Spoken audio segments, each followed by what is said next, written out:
Hey, listen, everybody. This is Sam. I'm hosting Nintendo Voice Chat in Jose's stead this week. He's on vacation. I'm here with Megan. Hello. I'm here with Bear.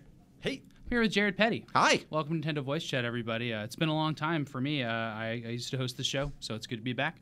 I know you guys are all on occasionally, but this is going to be a good show. We are going to talk about Nintendo accounts a little bit. We're going to talk about Miitomo a little bit, but then we're going to talk about Fire Emblem Revelations a little bit more because we haven't heard anything about that game, Fire Emblem Revelations. That's the kind of the third one that we haven't reviewed yet because Megan's reviewing it right now. Yeah, that is exactly why you haven't heard about it, because I'm still reviewing it. There's All three your Fire fault. Emblems. It's totally confusing. my fault. We're going to try to clear that up. We're also going to talk about some old games. Jared and I talk about retro games all day long. Sometimes Pear pipes in. And, of course, Megan's here to join us and talking about Nintendo's lost games. Which games never came to the United States or other territories that we think are cool and that should come over here. And then we got some reader mail. So let's hop right into this first topic. I signed up for a Nintendo account this week. Yeah. Did you know what you were signing up for? No, it was a little confusing because I already had a Nintendo account, but not a capital letters Nintendo account. Nice. Now we have a Nintendo account. We also have platinum points for signing up for our Nintendo accounts, which can be used for original merchandise, discount coupons, digital content. That's from a story from last year about what these new rewards are that we're signing up for along with Nintendo accounts. And they set a date and they stuck to it. So they launched it exactly when they said they would. They didn't make a huge deal out of it, but basically they told you, hey, here's our first step to a unified account system for Nintendo and for whatever the future will be, right? Like this magical future of games on the NX platform and the Wii U and Cars. mobile devices and exactly. Yeah. Airplanes. Safety first, Cars people. are the next console, I heard. Seriously, like people want to put out, gaming apps in What cars. could possibly go But it wrong? was Nothing could possibly go wrong But here. this account system is, as you were just saying, across so many platforms. It's Yeah. 3DS, Wii U, the new NX will be included. They've already said smartphones and PC. And when you go on the site, so really well, the site works really well, I will say. Yeah. It has an Android and an iOS logo right there. when That's you go right. in there. And so you use your Nintendo ID like that you used on the Wii U or for Yeah, Club if you have Nintendo. one, you're set. Log in, you're set. But this is also the time if you want to lock in a username for yourself that you feel better about. I locked in Alf. I believe it's a 10 character limit. I was surprised by Yeah, that. 10 Can you character change limit. I had it to be later, or is it like a Tamago PlayStation San thing instead where of you're just Sensei. stuck? What's that? Is it like PlayStation where you're we stuck don't with the know. name, or you can change it later? We don't know yet, right? We don't know what it will be like once it hits the consoles, right? Like if you're playing Wii U, you can change your name, how it appears online, for example, even if your ID is the same. But Yeah. we don't know yet where it's going to go. We'll see. Who are you, Pear? I'm Pear. You're Pear? No, I'm Pear IGN. Okay, Still Pear same. IGN. All right. Have been for 20 years. So. Awesome. yeah. Yeah, so I have also that was also released just yesterday alongside this sign-up program was a FAQ about Miitomo. Did you guys see this? There's a FAQ. If you did see it, then this won't work as well. Because I was going to say, you guys can ask me anything, and I will answer your Miitomo question. Because I'm sure it'll be a frequently asked question. So ask me something. What is a Miitomo? This application is all about communication with your friends. Okay. Who are my friends? You can use it with people you've mutually added as friends. Will Crisis Force ever be on Virtual Console? You cannot use it offline. Oh, we are.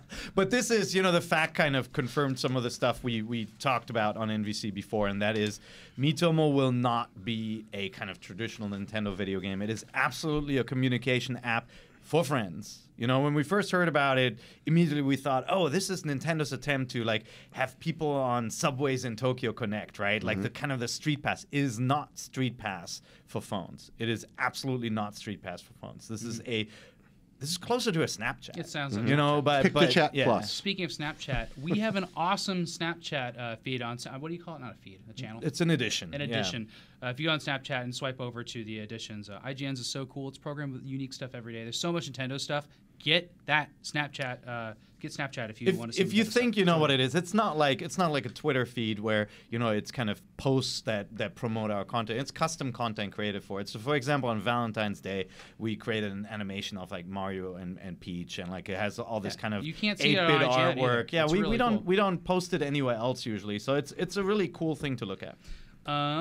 I was gonna say, can you state everything you just said in the form of a question about Miitomo? No, we can't. How about this one? No, we can. How old? How old do I have to be to use Miitomo? Oh, how old? 13. you must be at least 13 years of age to use this application. Copa, yeah, you have to for everything, for registering an IGN 13 account. is great now. You can't Yeah. buy cigarettes. You can't go to R-rated movies, but you can use Snapchat. Yeah, you can use Snapchat. You can use Mitomo. You can't vote. You can't vote, but you can use Snapchat. I support lowering the voting age to 13. Yeah. Oh my gosh. That'd be even funnier then. So Well, this it can't this be all any about worse. Mitomo, the fun kicks off in March, right? So Yeah, it does kick off in March, and also the rewards program will be unveiled then. So we'll be able to see what kind of software and apps and stuff we'll be able to get with your points, and that's what really interests me. I love the Nintendo Rewards Club from before. So excited to see that relaunch because I really like the cool little tchotchkes you can get from Nintendo. Man, that Majora's Mask puzzle. Oh, those Super Famicom controllers that plugged into the Wii controller, those things are amazing. I'm curious to see if there'll be kind of rumblings of a subscription plan like an Amazon Prime or PS Plus or anything at that point, or if we have to wait for something like that until the NX comes out. Cool. I think it'll happen. Well, very special guest Megan is here to talk up, about Megan? Fire Emblem. So we should Hi. talk about Fire Emblem. But I know we talked about it a lot before, so we're going to talk about a different topic this week. Yes. And you can see there's a nice copy of Fire Emblem right here with the 3 versions of Fire Emblem. There are 3 versions of Fire Emblem. There are. And listener Will writes, you guys have Fire Emblem Revelations since you have the special edition. That's right. But you have said nothing about it. Could you say anything about it on the show? I have no idea what it's supposed to be like compared to Birthright and Conquest. Now, you're right, Will. We haven't said much about it because we already reviewed the other 2 Fire Emblem games, Birthright and Conquest. Yes. Separate games. Separate games that got separate reviews, separate scores, separate breakdowns, because they're totally different games. So it's sort of like Jared made a great comparison earlier that they're kind of like the Legend of Zelda, Oracle of Ages, and Oracle of Time. Or Seasons. Sorry, Yes, Seasons. yes, that's okay. But there was supposed to be an Oracle. There was supposed to be a third one, and they never made it. Yeah, yeah. See, but Fire Emblem Fates does exactly what the Zelda games Yeah. are supposed to do. They're actually 3 different stories, 3 different campaigns, 3 different maps. And so Revelations is like the third path, where in Conquest, you side with your Nor family, your adopted family.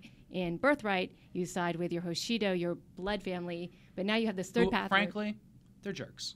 What? Who? The Nor or the Hoshido? I'm fighting them right now in my campaign. Yeah, but they're only jerks because you aligned with the other side. You're a traitor. It's kind of that just Witcher, making a joke. that Witcher 2 thing where you play on So- one side and then the other side's Well, they're jerks still until kind you of have to jerks play it in again. Conquest, but it's fun because you're a jerk with them. So. Yeah, that's interesting. But you're not evil, You're not right? evil, It's like you're it's trying not to- a light and a dark path a la Star Wars or You're right. something. You're right? evil because I'm the good guys. No, Ah. no, that's not how it is. There's little more obviously intricate. we're not going to give away any Narcissistic story points, but it's relativism. not. That's- It's not. that's- Yes. See, Jared's siding with me. You're evil. But so Revelation. Revelation is the third path where you don't pick a side.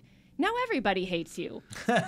But the good news is, slowly but surely, you chip away at them, and they'll eventually learn to trust you. So you chip away at their distrust.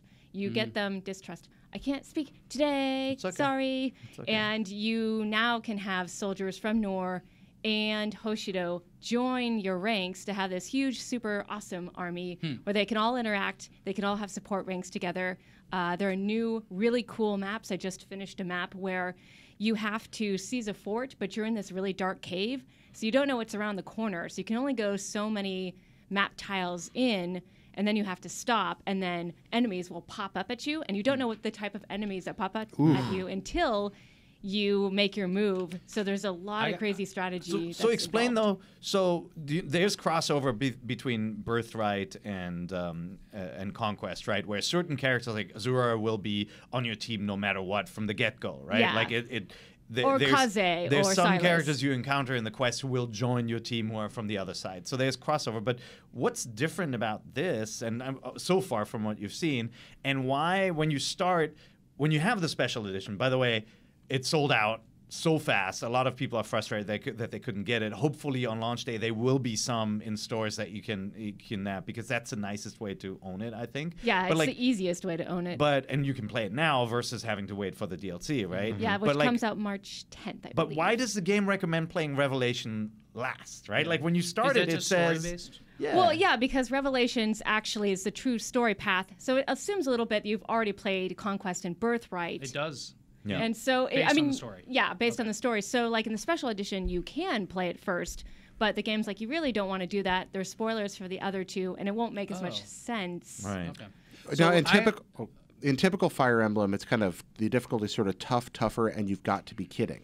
Is one this is not- more? the Is the third one third is one not. more difficult? That's what I was wondering. If this. I'm not that that's my far question. into it right now. I will say that the maps are more intricate, Okay. and they do take more careful planning. Like I said, you don't know what's around the corner in this one And you're a spooky veteran cave. now after playing it nonstop for a week and a Yeah, half. I know, yeah, but So, it's but here's the crux of. So say I don't care about the story at all, and I just want to know what's the difference between these three games. I know for Conquest, it's more of a, you don't grind like you do in the last couple Fire Emblem games between levels. You don't go out and just like randomly fight stuff and build up your stats and then breeze through a level. You have very specific objectives. It's a very different type of game. So in one game you grind, and if you can't beat something, you'll go grind more, and then until you can beat it. But Conquest is not like that. You just have a set character levels, and you have to kind of puzzle out each mission. So which one of those is Revelations more like? Well, So- you do upgrade your characters in Conquest too. It's just you don't get as many special side you missions. can't what's right? called scout. Yeah. You can't Yeah, you pay can't scout. money Yeah, and that's what I then mean. open up different parts in the map, and then you can level grind. But in Revelations,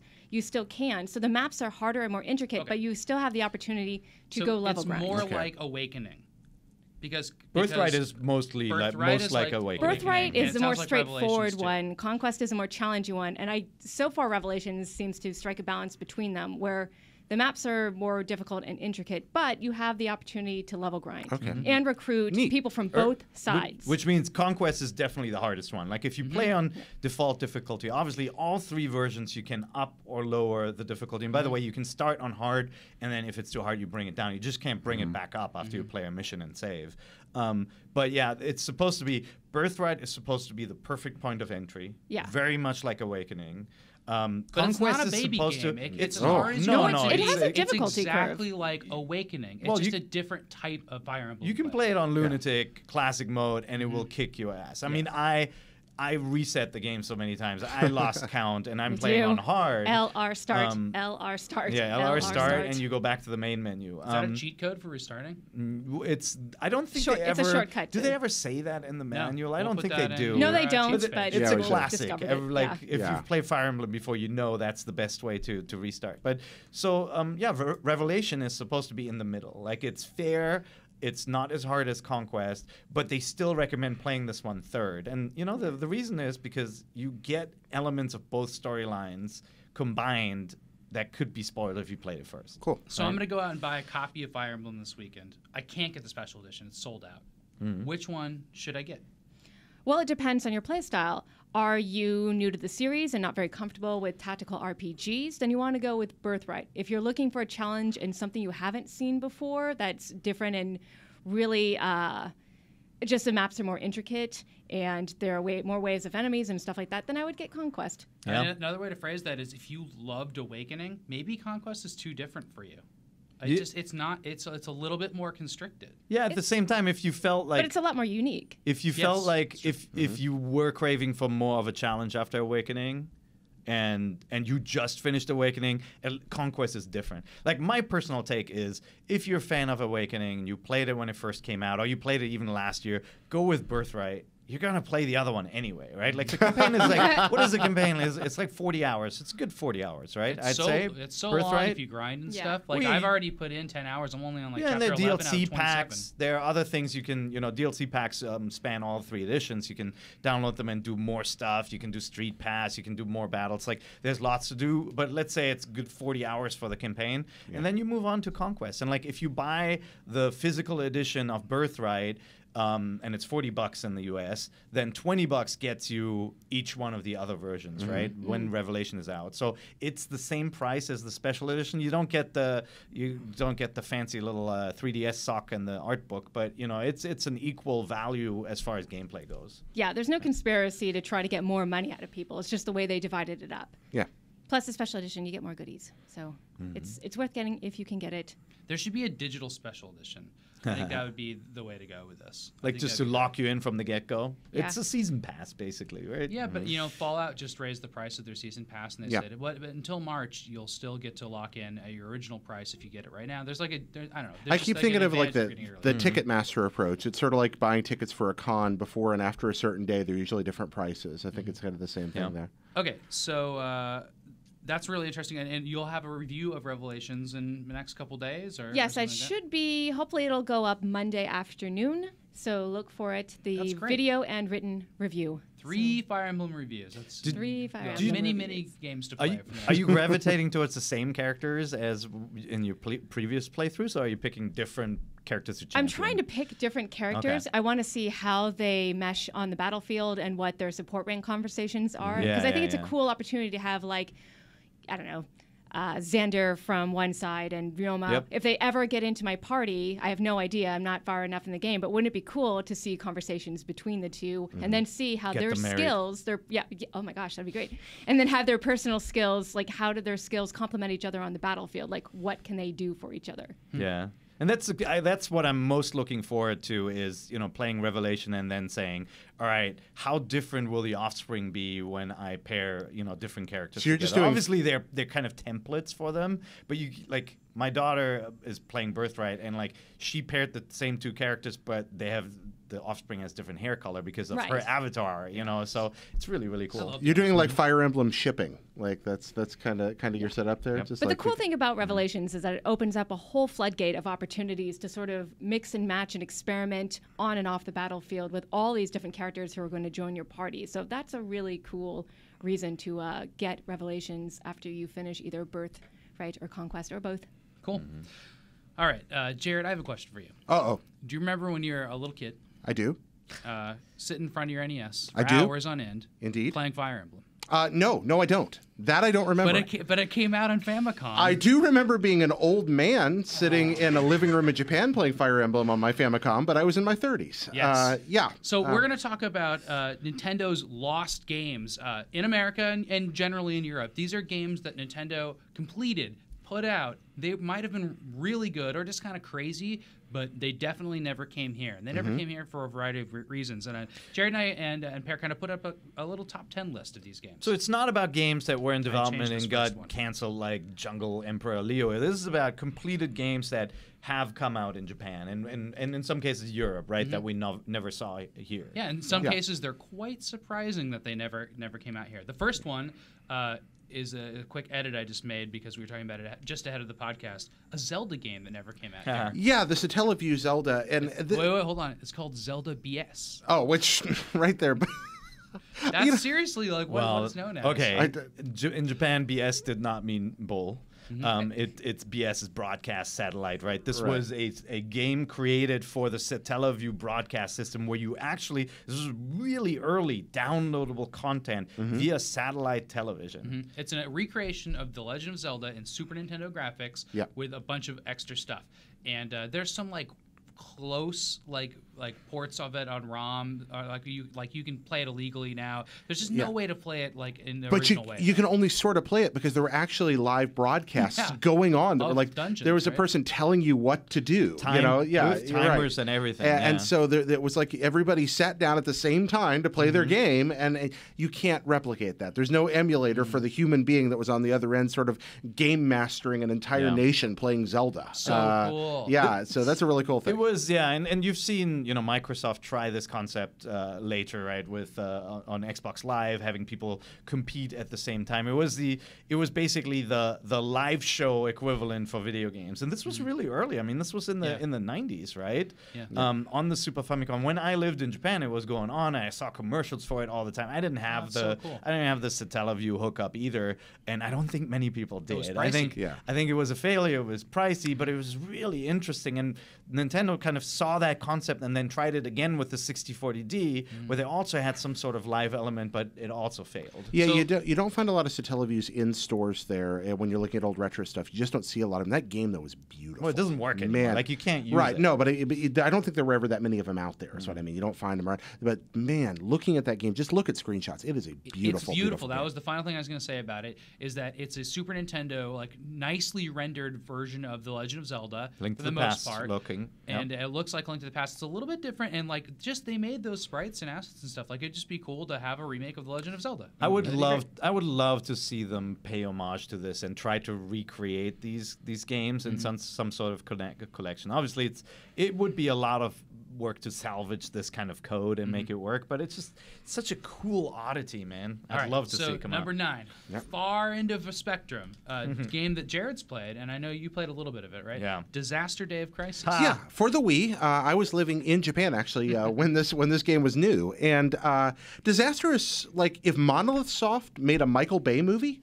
That's so Monolith Disaster. Soft is Xenoblade. Yeah, that's Xenoblade Yep. Chronicles. Yeah, they made Xenoblade, and if those guys decided they wanted to make a long Michael Bay movie third-person video game, Totally. that's what this game is. Just I'm sort of totally on board with this yeah, game. It's like got a great concept too. I mean, it is literally about disasters, like flood waves, like heat and all that volcano. yeah, it's kind of like what would happen if every possible natural disaster in the world happened at the same time and terrorists showed up. Like that's kind of how man. it works. It yeah. had like shooting, it had like on-rail shooting, it has like racing elements, like Yeah. adventure aspect. But I would say it wasn't entirely successful. No, it's a I would call it a flawed gem. Yeah. It's kind of a disaster piece. I like there's a kind of an emphasis throughout the game, not just on killing dudes or reaching objectives, but like you're rescuing people, you're helping people, you're actually trying to make the world a better place through a lot of it. And at the same time, there's this sort of ridiculous melodramatic Hollywood thing. It gets redundant. It's a lot more fun to play early on than it is to keep playing. Can I ask you about how the gameplay works while you're trying to rescue people, say from a flood, a volcano explodes somewhere? Yeah, it's just this day. It's sort of like 24. This day just keeps getting worse a and really bad worse. day. Yeah. It's just things just keep going more and more awful as you move on. So again, to remind people, these are games that Nintendo published Yeah. in Japan. They got behind. There was money behind these games from Nintendo. This came out in the UK too. Yeah, and this one ended up coming out in the UK. It just never came to the United Yeah. States. And again, we're not saying like it's a great game or anything. It's an anomaly for so much to go behind a Nintendo game, and we never get to play it. So our reviewer, I remember Matt Wales reviewed this for IGN, and he really liked it. He gave it an 8 back then. And he said, hey, it's so flawed, but I'm having a ton of fun with it. This is like a prime example of a game that's just ridiculous fun. It's like over the top, and like I'm just smiling playing it. And yeah, it's a bummer we didn't see it here or see kind of Monolith like take that concept and refine it as they have done with Xenoblade, right? Exactly. Maybe right. we'll one day see it on the virtual console. Well, maybe that's possible. We do have Wii games on there. 3DS Virtual Console. Never. So number 8, this is a strange one. A Yeah. primary main series Mario game called Mario and Wario. Now, Sam, this one's this kind of came dear out to in your Japan. heart, right? Yeah, this game's so neat because I love the Donkey Kong style Mario games. This game came out in Japan. It's more like it's kind of a mix between Mario versus Donkey Kong. Donkey Kong 94 is the kind of game people remember from that series. It's great. And March of the Minis. Because what happens at the beginning of this game, this is for Super Nintendo, okay? We're talking about mid-90s Super Nintendo. Mario gets a bucket dumped on his head by Wario. Right. And he's blind, and you have to guide him as some sort of little like fairy creature through levels just With so a mouse. he Right. automatically walks. You're using And the Mario use- Paint mouse. Yeah, you use the Mario Paint mouse, which And- is Oh, only amazing. used in a handful of games. I think it's like Secret of Mana used. No, It's Lord of the Rings. It's such an oddball in the series, but it's like I don't understand why it never made it out here. It was first of all, it was designed by Satoshi Tajiri, who's the creator of Pokemon. It was actually programmed by the He was team at probably Game pretty Freak, busy in 1996. right? And then it was at the height of the Lemmings craze. If Yeah. you remember David Jones, DMA Design, later made a little game called GTA. Right. Created Lemmings for the home computers, and it was a big hit where you played with a mouse and you kind of, you guided these self-destructive creatures to safety. That's basically what this game was. Yeah, it's that mixed with a little bit of that Donkey Kong 94 vibe. There's less going on the screen than you have in Lemmings, but that was perfect because for the console TV setup, that's exactly what you wanted. Exactly. It is a really, really good game. I don't think it came over here. I'm purely speculating. I think that this was a matter of peripheral fear. We're like, maybe. well, are there enough of those mice out Lemmings there? came to Super Nintendo. Yeah. I was thinking it was because of all the swearing. I don't think that's in there. I don't remember that No, part. but remember also in 1993, Nintendo was very careful about what games they would bring out here, right? They were, during the Super Nintendo and Super Famicom days, they're like, oh, you know what? This game is too strategic. People in the US wouldn't like it. It doesn't have the action, and people might be confused if they love the Mario games. They were very, very careful in the US, and unfortunately, this is one of those casualties that we never saw. Yeah. So speaking of, did you have something to add about that? Oh no, I have one burning question. Yeah. how is it that Mario couldn't just take the bucket off? Come on now, Megan. See, the bucket is Because really magic? heavy and covering his arms. Also, Just can't get it. when kind of somebody dumps a claustrophobic, bucket on your head, you don't just take it off. That would be showing If your weakness. if I dumped a bucket on your head right now, you'd do the entire rest of the Nintendo Voice Chat podcast. Yeah, you wouldn't even notice that I had the bucket on because I played off so well. I just all I right. just He watched. has a magic fairy protecting him. All right, well, this is a special edition of NVC coming up where Per has to do an entire episode with a bucket on his head. Sounds And good. just be cool. Just be cool about it. Sounds good. I'll do it. Speaking of games that Nintendo might have been afraid to localize, Devil World, a Shigeru Miyamoto joint. Yeah, the Lost Miyamoto game we never got in America. Why? The only one, right? I think it's the only Miyamoto game we didn't see here. I'm not comfortable for saying that NES. because I didn't do my homework to be sure. But it's a very early NES game. It's single screen. It's sort of like It scrolls a little bit. Yeah, well, that's part of what's so cool about it. It does scroll a little bit. You're right, and you can get squished up against the side of the screen. The screen is moving around, and you can get trapped up against it. But Pac-Man maze with Satan and crosses and a dragon.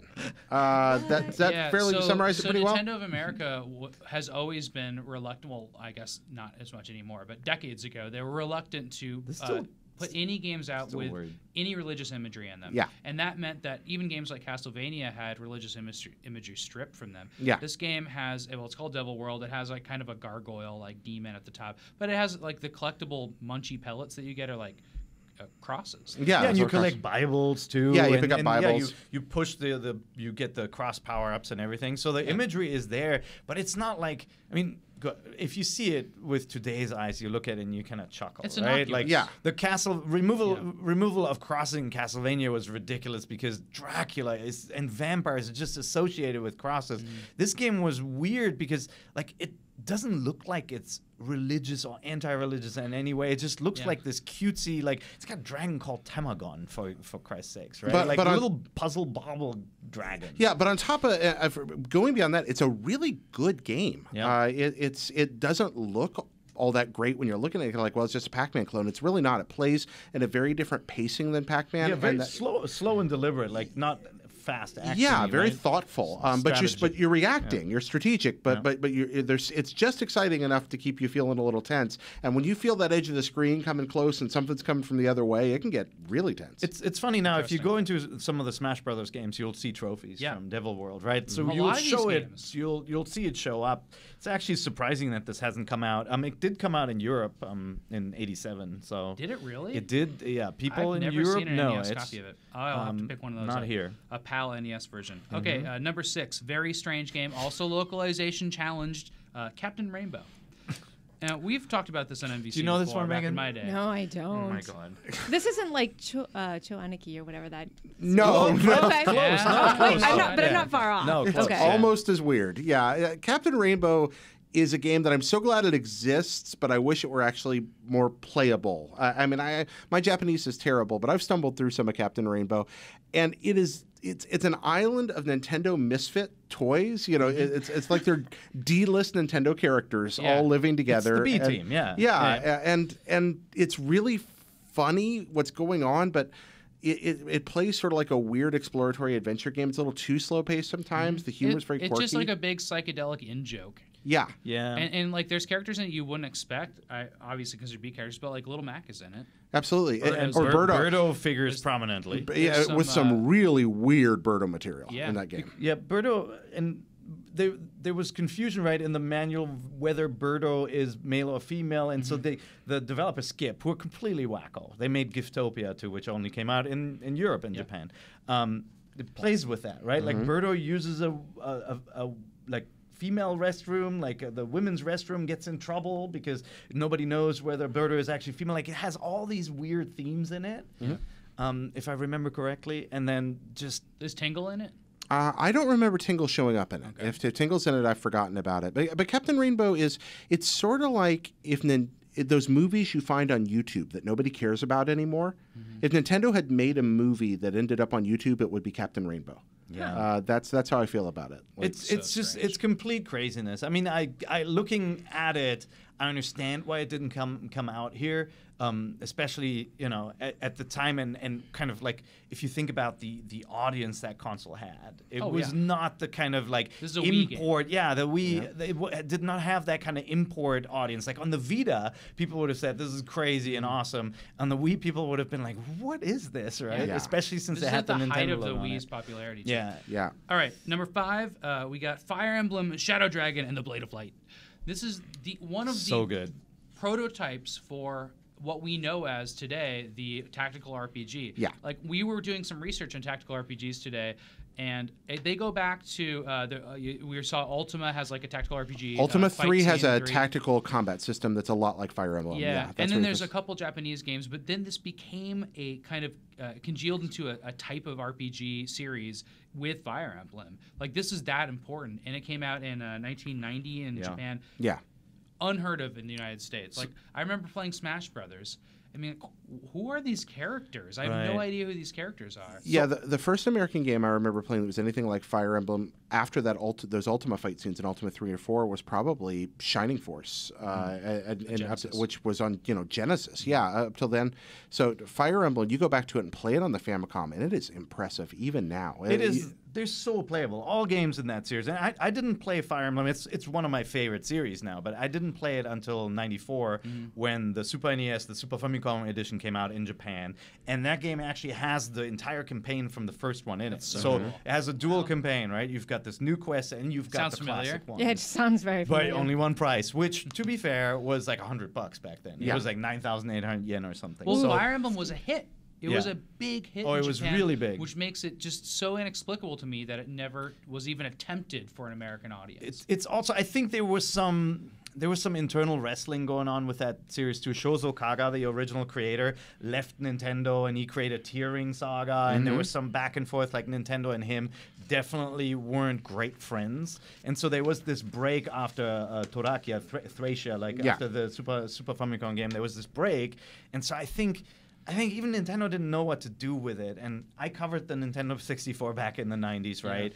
And like they were talking about creating Fire Emblem 64 internally at Intelligence System, and then it was off and on again. There's this weirdness going on around Nintendo that EAD game. did the first Fire Emblem. Yeah, so it was just really strange, and I think some of that was also the relationship with Kaga. Obviously, other people took over this franchise, and it's been awesome, and it's been successful since. So we also got shafted on another tactical RPG from Japan at the same time, Famicom Wars.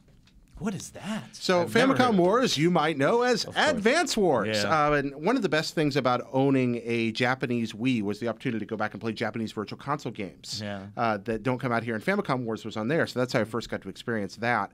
And Famicom Wars and Advance Wars are just pretty much exactly the same thing. And it's a wonderful, brightly colored, lighthearted series that I think might have done better over here than they guessed. They weren't always sure what we were going to want. Kikmo brought over, Desert Commander, and you had things like Shingen the Ruler that tried this tactical map RPG thing. But Famicom Wars was instantly understandable and delightful. And Nintendo went on the record saying, the Japanese team thought it was going to be too daunting for the U.S. market because it was, it was very much rooted in the tabletop games, like Sicily and all these games where you had to move units around and.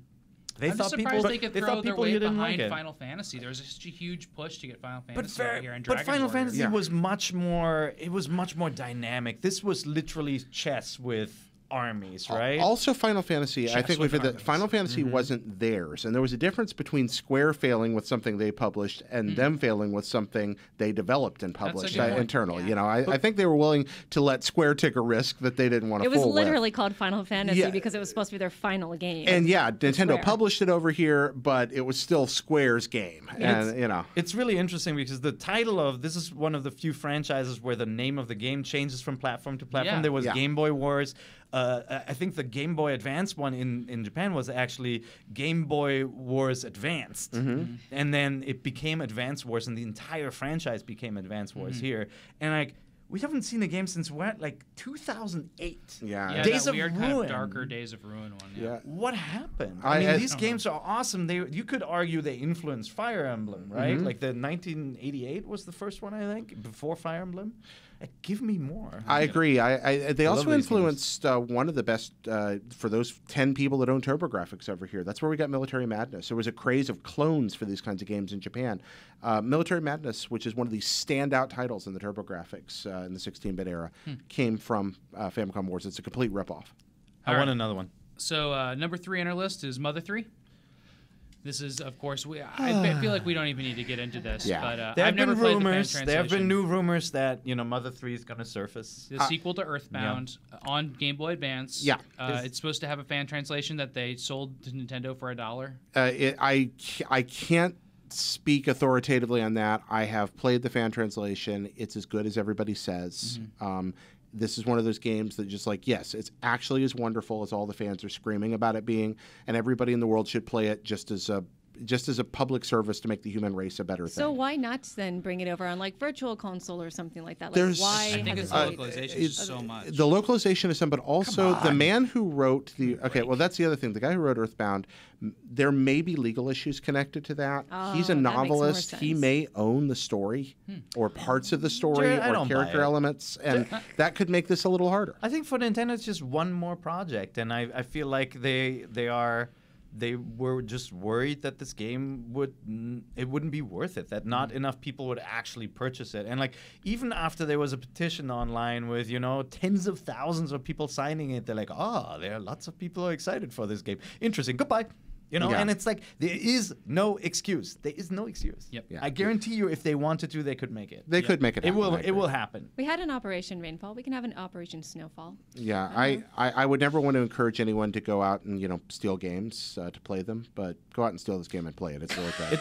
It's funny because again, back to covering the N64, I saw the demo for this game running on the 64DD. That's so cool. On the disc-based system, it was in 3D, the exact same scenes and characters you would later get on a handheld system. Like you with got on big this disc polygonal drive. characters? Oh yeah, it was pretty ugly. And it Was it like Quest 64? so Wow. no, well, Quest 64 actually ran pretty smoothly by comparison. All the Itoi games, the later Itoi games, he made a bass fishing game too. They ran super sluggishly. I don't know why the team. like But if But you're fishing doing games, fishing, isn't it sluggish anyway? No. You hate to be that person, but you're kind of arguing Yeah, semantics did you now. try playing it drunk?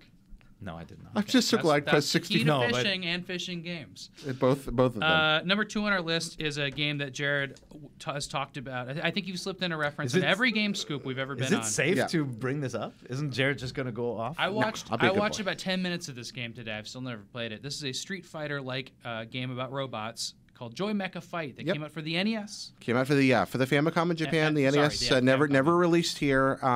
It's wonderful. A lot of those kinds of tournament fighters that were done for 8-bit and even early 16-bit platforms weren't good.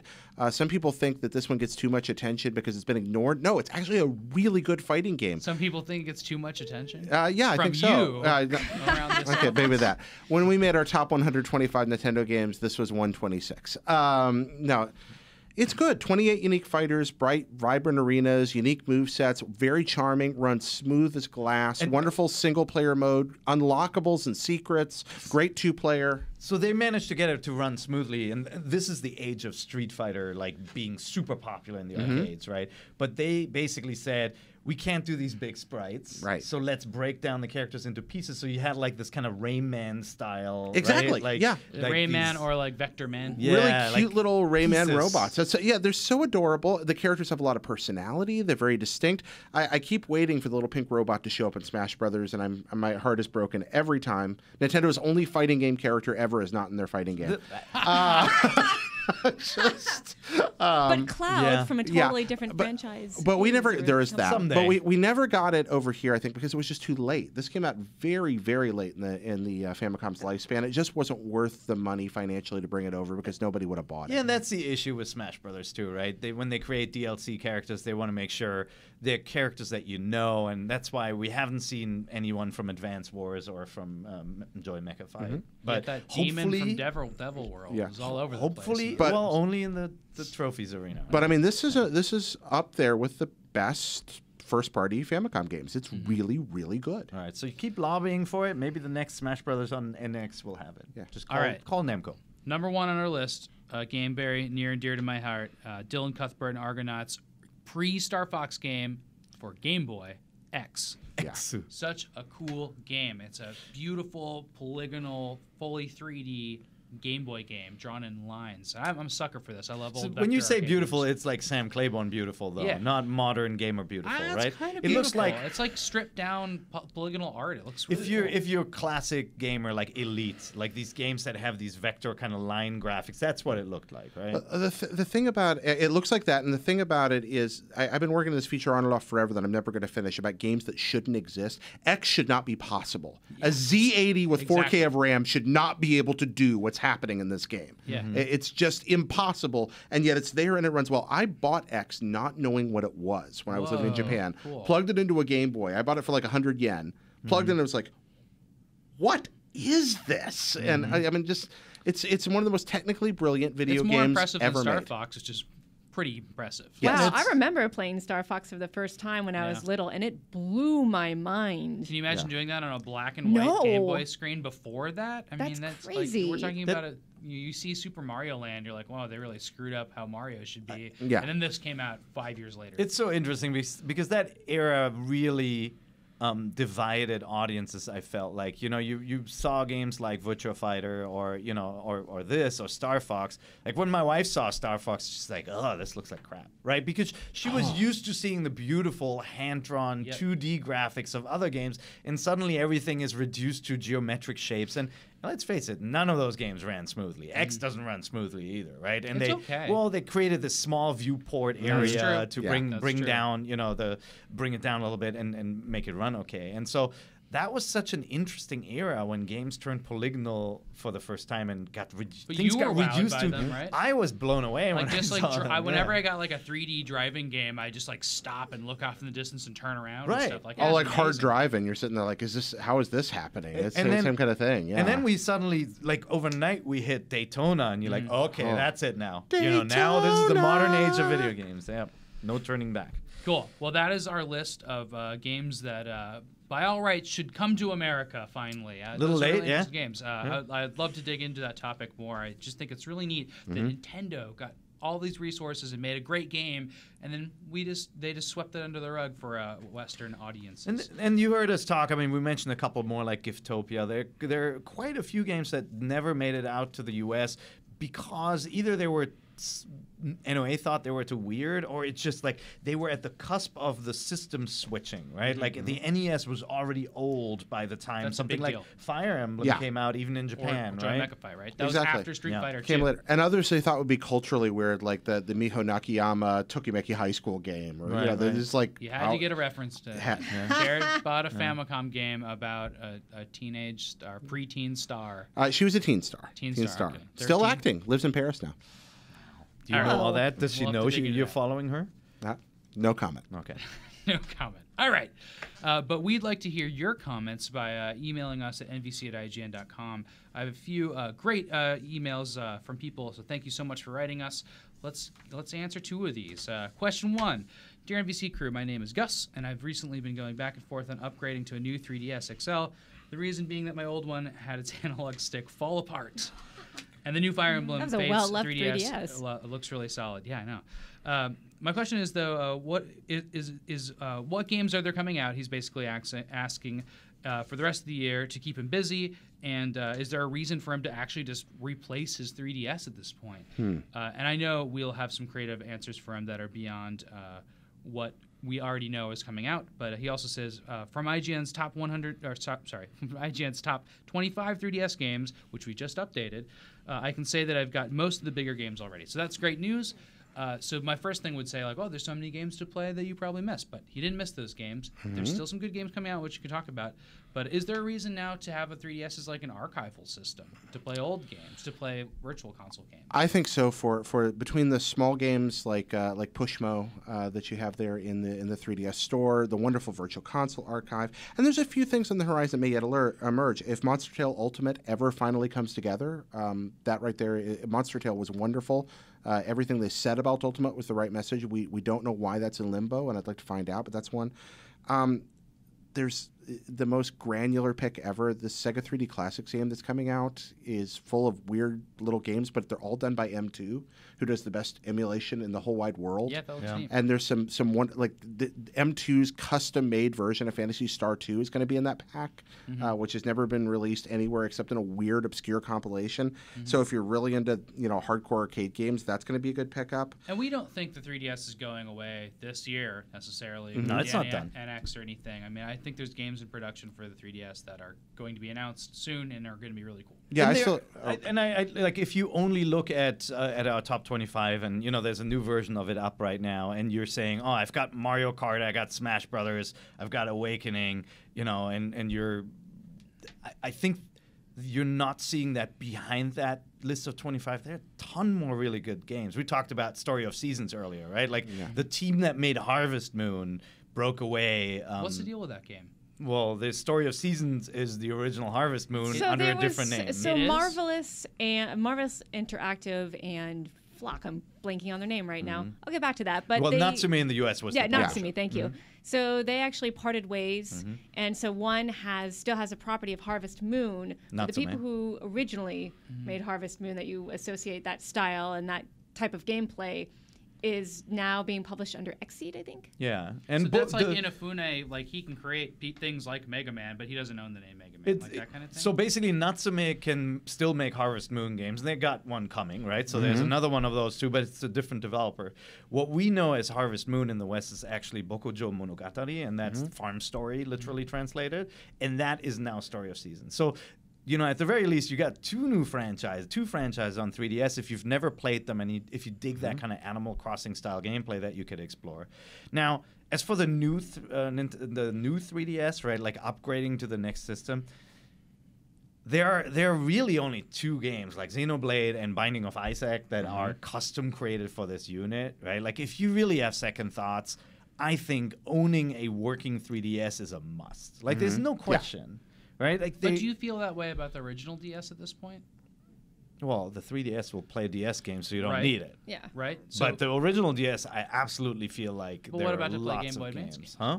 I keep a spare... So you say have a Game Boy Advance and a 3DS, and you're covered for your retro games. Yeah, I think so. Yeah, and I mean, we just talked about games like Advance Wars. The DS Lite was like the best. Oh, system. Sam, I have my DS Lite, and I have a boxed DS Lite sitting in my closet, never opened, waiting for the day that my DS Lite dies so I can pull it out and replace it. That's the best handheld system ever made. You must forever have a 3DS. Unless there's some magical thing going on where Nintendo gives you access to all your games digitally once you own them physically, which I just can't see happening.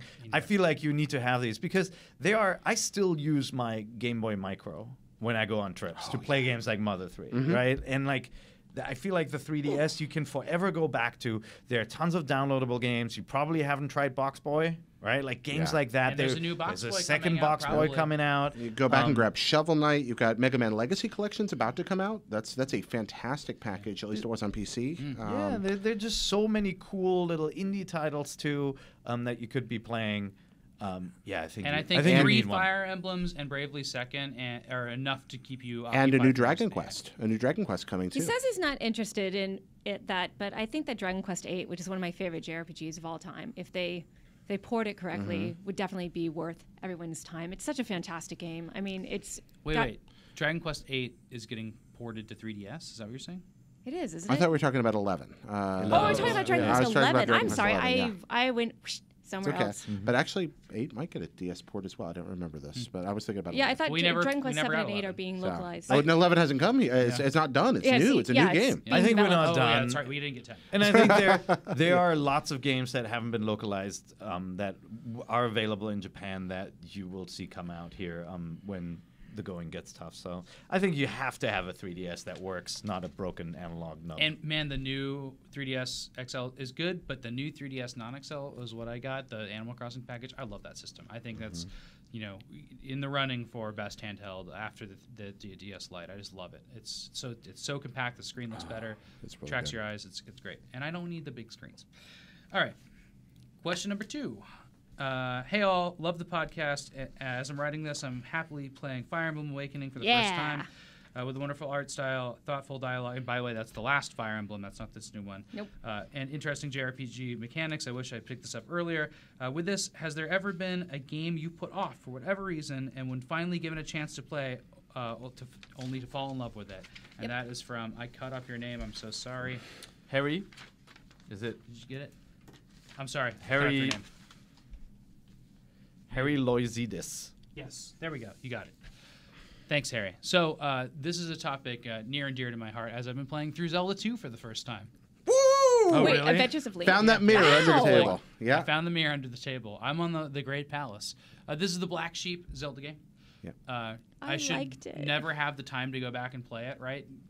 But I do, and I did, and I loved it. I actually loved it. It's not a great game, but it's such a good game for that time, and it brought me back to like my friends playing it and what it was like in that era to play a fantasy game that was just kind of like scary and difficult and unexplored and weird. Like like that game is just it has a good feel to it. I remember love that loving game. it because you could it's the first time I ever saw Link jump, and then you had like the the gravity boots or whatever. Like you could do all sorts of cool stuff in that game. I wish there are. It's not gravity boots. the water It's a boots in that jump one. water spell. boot, yeah. The jump Oh, spell and the water jump boots. spell. Yeah, So both. boing? Yeah. Yes, that's The what I'm downward thinking of. stab is pretty great. Yeah, downward stab is amazing. And sometimes you're just walking through the forest and you come upon like a Stonehenge thing. Yeah. It's really pretty and neat.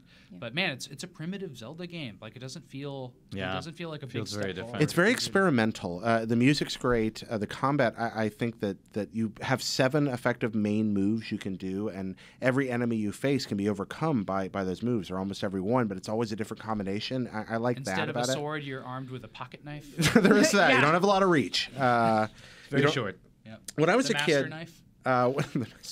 when I was a kid, Master I had Dirk. a friend that had an NES. I'd go to his house. We'd trade games a lot. He had 2 games that caught my eye because he had a big old collection of them. One of them was Bionic Commando, and the other was River City Ransom. And I said, hey, can I trade for those to borrow? And he's like, you don't want to borrow those. They suck.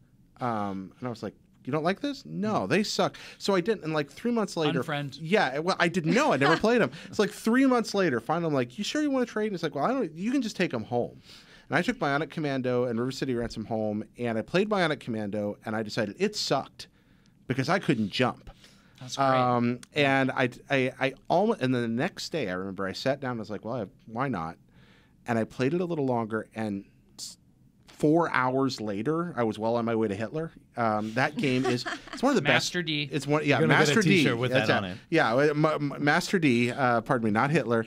One of the best platformers in an era of great platformers. And then River City Ransom, I liked from the second I picked it up. I was like, what is wrong with you, my friend? You are an insane person. So do you guys have stuff on your to-do piles that you actually got to? I'm trying and to then went remember. back? So like just taking it back to Nintendo, I grew up in the heyday of Nintendo games like Super Nintendo and N64, where honestly I was always so You hungry missed for the NES. games. Yeah, so I missed the NES. I went back and played a lot of NES games later, but I didn't originally own one. Like I ignored games.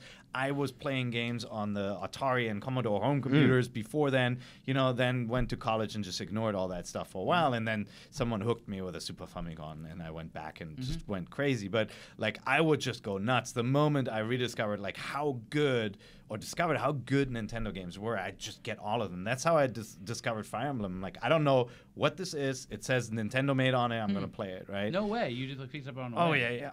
There were a bunch of games where I had no idea what it was. I'm like, this looks interesting. Let me try it out. Oh, And that's I'm what like, you did with X. Yeah, and exactly. then I'm like, with X, yeah. whoa, certain Konami games are much better than others. And later I'm like, oh, because they all say treasure on them, right? Like there was or Team Treasure before that. It's like, oh my gosh, these are amazing. Yeah. No, same thing happened to me. Castlevania Bloodlines. I was like, there's a Castlevania game I haven't played.